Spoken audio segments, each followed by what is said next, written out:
Hi guys, Ms. Petrozelli here, and we are starting our last unit of the year on ecology. There's a lot of ecology and evolution tie over, but this last unit is always planned at this time of the year so we can get outside and explore. So through this unit, you'll notice I'll be getting you outside and trying to have you take pictures of as many things as possible so that you understand what ecology is all about. All right, ecology. So what are we really talking about? What am I telling you about with ecology? Well, it is the study of the interactions that take place between organisms and their environment. It explains how living things affect one another in the world we live in. So really, how is everything affected by what we do?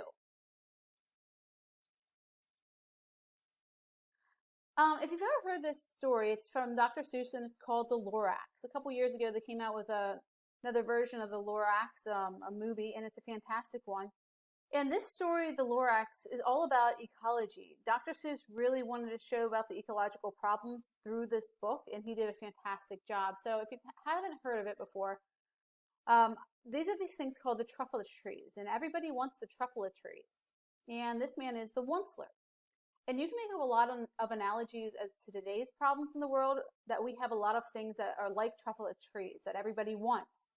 And then we always have a lot of people that are very much like the oncelers who are willing to destroy the trufflet trees to make us happy. I'm going to show you just a few second video of this guy. He's wrapping the Lorax. Now it's a 10-minute video. I'm not going to show you all 10 minutes, but it's worth watching. Hello my friends, I am Wes, and today I will be wrapping The Lorax by Dr. Seuss. There's a lot we can learn from The Lorax, and not just how to make a really cool mustache.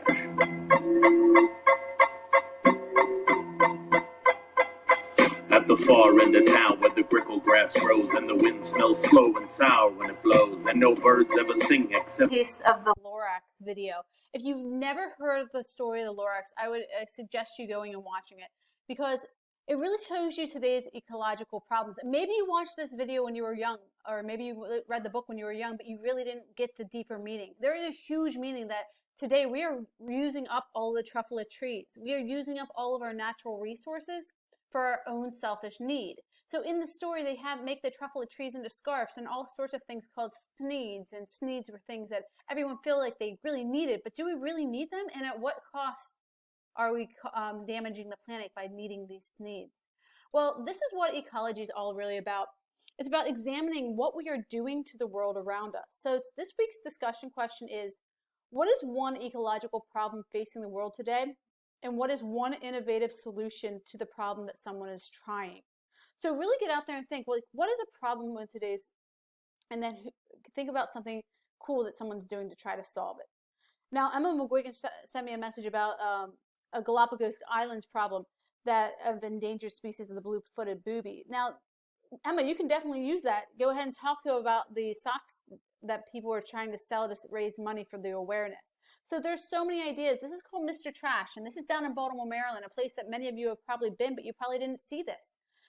There's too much trash in the bay. And this man who was walking to work one day, he said, I need to invent something that floats on top and can just kind of skim all of these bottles off. Well, he created this thing called Mr. Trash, and now he's a multi-millionaire. Again, a great story to read about Mr. Trash. That's what I want you to look at for in your weekly discussion this week. Problem, and then something that someone's trying to do to solve it. All right, today I'm going to talk about just a few terms that you need to understand this ecology unit. Okay, so let's look at the organisms and their environment. Some terms you may remember from 6th grade. Some of this hopefully is a review. First term that you need to understand is called abiotic. A in Latin usually means against, and bio in Latin usually means living. So A meaning antibiotic, meaning alive. So these are all the non-living factors in the environment. So that is, example would be temperature, soil, light, and moisture, air currents. These are all things that are not alive. They also play a part in the environment, though. Next term you need to know is biotic factors. These are all the living organisms that inhabit an environment. Organisms depend on each other directly or indirectly for food, shelter, reproduction, or protection. So biotic, meaning alive. Biotic are all living factors. Abiotic are not all non-living factors. So I ask you this, the anglerfish, made popular by Finding Nemo, biotic or abiotic? Go ahead and answer. Of course, it's biotic. It's alive. A tornado, abiotic or biotic? It's abiotic. Okay, it's obviously not alive. So do they both play a part in the environment? Absolutely. The ecosystem is made up of biotic and abiotic factors. Coral would be biotic. It's alive. It grows. It reproduces. It maintains homeostasis. All right, so the levels of biotic organization within the ecosystem is the next thing you need to remember from 6th grade, and it should be your review. If not, you need to know these terms, so I will use them a lot through the rest of these units.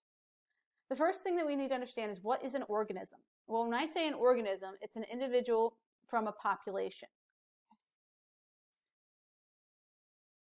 An organism is one individual from a species. So this one zebra is an organism.